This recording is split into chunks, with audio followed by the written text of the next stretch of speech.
Hello students, आज हम पढ़ेंगे सैम्पलिंग थ्योरम के बारे में। सैम्पलिंग का मतलब होता है नमूना लेना। हम देखते हैं कि इस सैम्पलिंग का उपयोग कम्युनिकेशन में किस प्रकार होता है।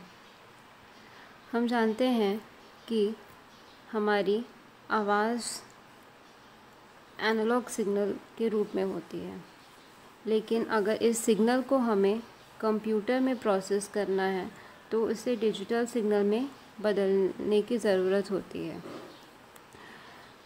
जो एनालॉग सिग्नल है वो एक कंटीन्यूअस टाइम सिग्नल होता है, लेकिन जो डिजिटल सिग्नल एक डिस्क्रीट टाइम सिग्नल होता है। कंटीन्यूअस टाइम सिग्नल मतलब वह सिग्नल जिसमें टाइम और एम्पलीट्यूड दोनों ही हमारे कंटीन्यूअस होंगे, मतलब हर समय में हमको कोई ना कोई उस सिग्नल की एम्पलीट्यूड प्राप्त होती है। डिस्क्रीट टाइम सिग्नल मतलब होता है एक पर्टिकुलर टाइम इंटरवल के बाद हमें कुछ एम्पलीट्यूड प्राप्त होता है। अब सैम्पलिंग एक प्रक्रिया है जिसके द्वारा कंटीन्यूअस टाइम सिग्नल को डिस्क्रीट टाइम सिग्नल में बदला जाता है। इस प्रक्रिया में कंटीन्यूअस टाइम सिग्नल को एक फिक्स्ड टाइम इंटरवल के बाद मापा जाता है, या कह सकते हैं एक पर्टिकुलर टाइम इंटरवल के बाद, एक पर्टिकुलर समय के बाद हम उस सिग्नल की सैम्पलिंग करते हैं, उस सिग्नल को मेज़र करते हैं। हर मेज़रमेंट को या हर मापन को हम सैंपल कहते हैं। जैसा कि हम इस फिगर में देख रहे हैं, ये हमारा मैसेज सिग्नल है। मैसेज सिग्नल हमारे कंटीन्यूअस टाइम सिग्नल है। हम इसे एक इम्पल्स ट्रेन के साथ में मल्टीप्लाई करते हैं तो हमें प्राप्त होता है डिस्क्रीट टाइम सिग्नल। यहाँ पर हम देख रहे हैं कि हमारा इस एनालॉग सिग्नल को हम ts टाइम के बाद में सैंपल ले रहे हैं।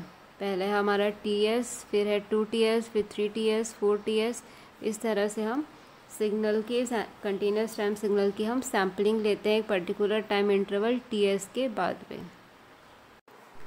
जब भी हम किसी सिग्नल को ट्रांसमीटर से रिसीवर में भेजते हैं तब हमें यह चाहते हैं कि वह सिग्नल पूर्ण रूप से रिसीवर में प्रोड्यूस हो सके या उत्पन्न हो सके बिना किसी नॉइज़ के। सैम्पलिंग थ्योरम यह कहता है कि अगर एक कंटीन्यूअस टाइम सिग्नल को सैंपल के माध्यम से दर्शाया गया है तो उसे रिसीवर में पूर्ण रूप से प्राप्त किया जा सकता है अगर सैम्पलिंग फ्रीक्वेंसी fs, मतलब जिस रेट से हम सैम्पलिंग ले रहे हैं, वह मैसेज सिग्नल के हाईएस्ट फ्रीक्वेंसी कंपोनेंट fm के दुगने से अधिक हो। सैम्पलिंग फ्रीक्वेंसी मैसेज सिग्नल के हाईएस्ट फ्रीक्वेंसी fm के ट्वाइस या दुगनी के से बड़ी हो या उसके बराबर हो। fs should be greater than और equal to twice of fm। अगर हम इस रेट से हम सैम्पलिंग करेंगे तो हमें रिसीवर में वह मैसेज सिग्नल प्रॉपरली रिकवर कर सकते हैं। हमने देखा कि sampling frequency fs greater than और इक्वल टू 2 fm होती है।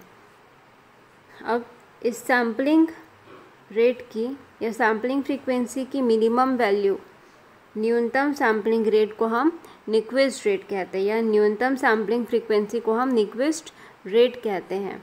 यह Nyquist rate fs equal to 2 fm के बराबर होती है। सबसे मिनिमम वैल्यू इसकी सैम्पलिंग फ्रीक्वेंसी की 2 fm जब होगा तभी होगी, तो यह न्यूक्विस्ट रेट होता है fs इक्वल टू 2 fm।